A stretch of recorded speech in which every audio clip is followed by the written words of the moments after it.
Bulletin में आप सभी का बहुत बहुत स्वागत है। चलिए आज की तमाम मध्य प्रदेश की बड़ी खबरों पर नजर डालते हैं।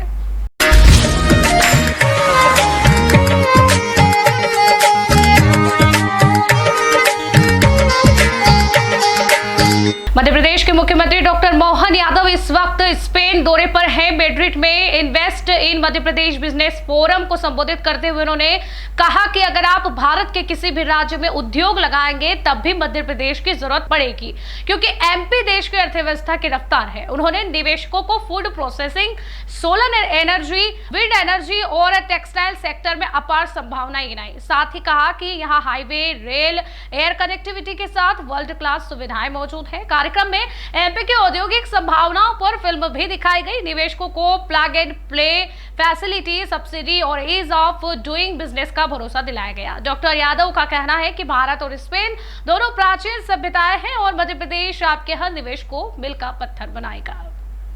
मध्य प्रदेश के हरदा में पुलिस और कांग्रेस विधायक अभिजीत साहू के बीच जोरदार बहस का वीडियो सामने आया है। दरअसल हरदा लाठीचार्ज कांड में समर्थन देने पहुंचे पूर्व सीएम दिग्विजय सिंह और उनके बेटे जयवर्धन सिंह और विधायक अभिजीत साहू कलेक्टर को ज्ञापन देने जा रहे थे, तभी पुलिस ने उन्हें रोक लिया। वीडियो में विधायक पुलिसकर्मी से कहते हुए दिख रहे हैं कि अबे ओए, तूने हाथ कैसे पकड़ा, प्रोटोकॉल नहीं मालूम क्या। इस बीच जयवर्धन सिंह बीच बचाव करते नजर आए और बोले, रोको मत, विधायक हैं। बाद में अभिजीत साहू ने कहा, पुलिस ने मेरे साथ वही किया जो कल राजपूत समाज के साथ किया था, शायद मुझे भी राजपूत समझ लिया। बता दें कि हीरा बेचने के विवाद में राजपूत समाज का धरना खत्म कराने के लिए पुलिस ने रविवार को लाठीचार्ज किया था, जिसमें 60 लोग हिरासत में भी लिए गए थे। अब विधानसभा सत्र में इस मुद्दे पर हंगामा तय माना जा रहा है। इंदौर से दिल दहला देने वाला वीडियो सामने आया है। श्रीनगर एक्सटेंशन इलाके में परीक्षा देने जा रही एक छात्रा पर 4 कुत्तों ने अचानक हमला कर दिया। यह घटना सुबह करीब 6:30 बजे की है। सीसीटीवी फुटेज में साफ दिख रहा है कि कुत्तों ने पहले लड़की को घेर लिया, फिर उसे जमीन पर गिरा दिया और नोच नोच कर काटने लगे। छात्रा चीखती रही, लेकिन कुत्ते उसे घसीटते रहे। इसी दौरान उसकी सहेली मौके पर पहुंची और कुत्तों को किसी तरह भगाया। लड़के को गंभीर हालत में अस्पताल में भर्ती कराया गया है।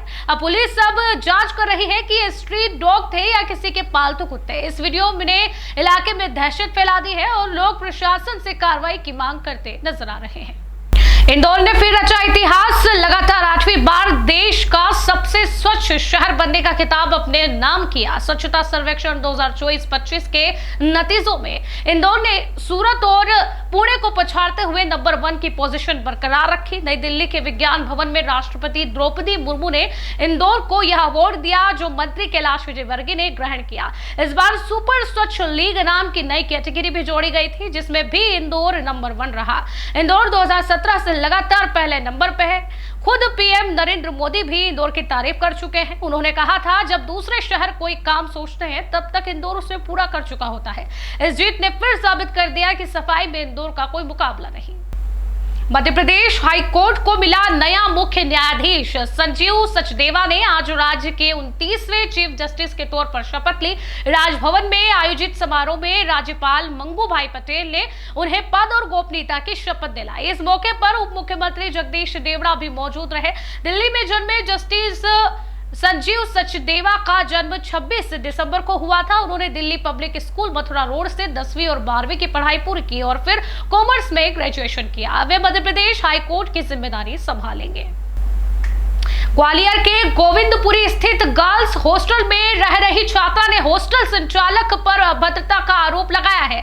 छात्रा ने पुलिस में शिकायत दर्ज कराते हुए बातचीत का ऑडियो भी सौंपा है, जिसमें संचालक गाली गलौज करता हुआ सुनाई दे रहा है। छात्रा आगरा की रहने वाली है और जीवाजी यूनिवर्सिटी से बीएससी कर रही है। उसका आरोप है कि मंगलवार रात जब वह मेस का बचा खाना अपने रूम में ले गई तो संचालक गुरजीत सिंह भोला ने उससे बदतमीजी की। वहीं संचालक ने उल्टे छात्रा पर हॉस्टल नियम तोड़ने और अनुशासनहीनता के आरोप लगाए हैं। फिलहाल पुलिस ऑडियो की जांच कर रही है और दोनों पक्षों से पूछताछ के बाद ही एफआईआर पर फैसला लिया जाएगा। सवाल है कि हॉस्टल जैसी जगह जहां छात्राएं सुरक्षा और सम्मान की उम्मीद से रहती हैं, वहां ऐसे मामले हल्के में कब तक लिए जाएंगे।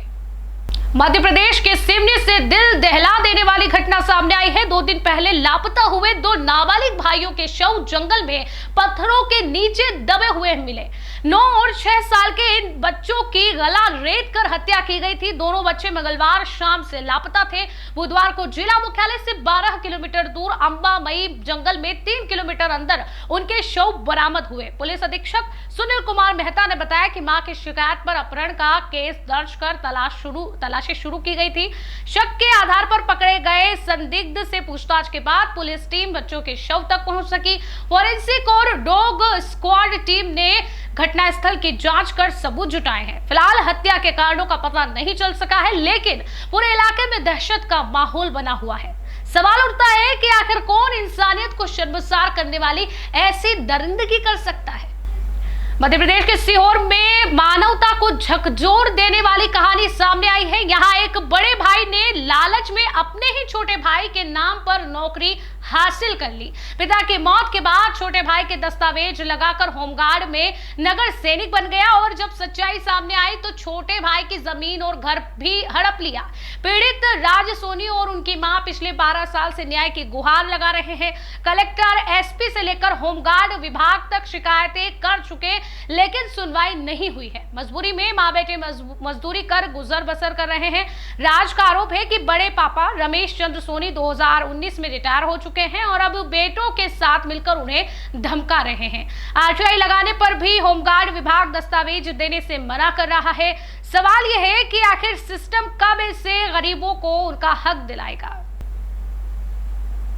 शिवपुरी से हैरान कर देने वाला वीडियो सामने आया है। यह करौंदी कॉलोनी में मंगलवार रात एक मगरमच्छ सड़क पर आ गया, जहां लोग डरने की बजाय उसकी पीठ थपथपाने लगे और कोई उसे गोद में उठाकर सेल्फी लेने लगा।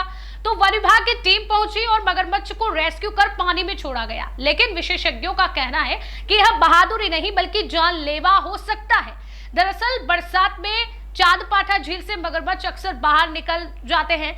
यहाँ कभी कभी 15 फुट तक के मगरमच्छ भी देखे जाते हैं। वन विभाग ने चेतावनी जारी की है, मगरमच्छ दिखे तो उससे दूर रहें। ऐसा स्टंट आपकी जान ले सकता है। अगर कोई ऐसा करता है तो उसके खिलाफ कानूनी कार्रवाई भी की जाएगी, यह भी प्रशासन ने कहा है। मध्य प्रदेश के सतना के नागौद में नगर परिषद कर्मचारी सुदामा कोरी ने आत्महत्या कर ली। उसका शव बुधवार सुबह रामना ग्राउंड के पार्क में पेड़ से लटका मिला। सबसे चौंकाने वाली बात इसमें यह सामने आई है कि उसकी हथेली पर पुलिस कांस्टेबल आशीष कोरी का नाम लिखा था। दरअसल करीबन 1 साल पहले सुदामा के पिता ने भी फांसी लगाई थी और उस मामले में आशीष पर आत्महत्या के लिए उकसाने का केस दर्ज था। मंगलवार को उसी केस की गवाही के लिए आशीष नागौद आया था। परिजनों का आरोप है कि आशीष ने सुदामा को धमकाया था। इस घटना के बाद परिजनों और लोगों ने नागौद जसो रोड पर जाम लगा दिया। पुलिस ने शव को पोस्टमार्टम के लिए भेजकर जांच शुरू कर दी है। फिलहाल इलाके में तनाव का माहौल है और परिजन दोषियों पर सख्त कार्रवाई की मांग कर रहे हैं। खबर 24 न्यूज के इस बुलेटिन में इतना ही।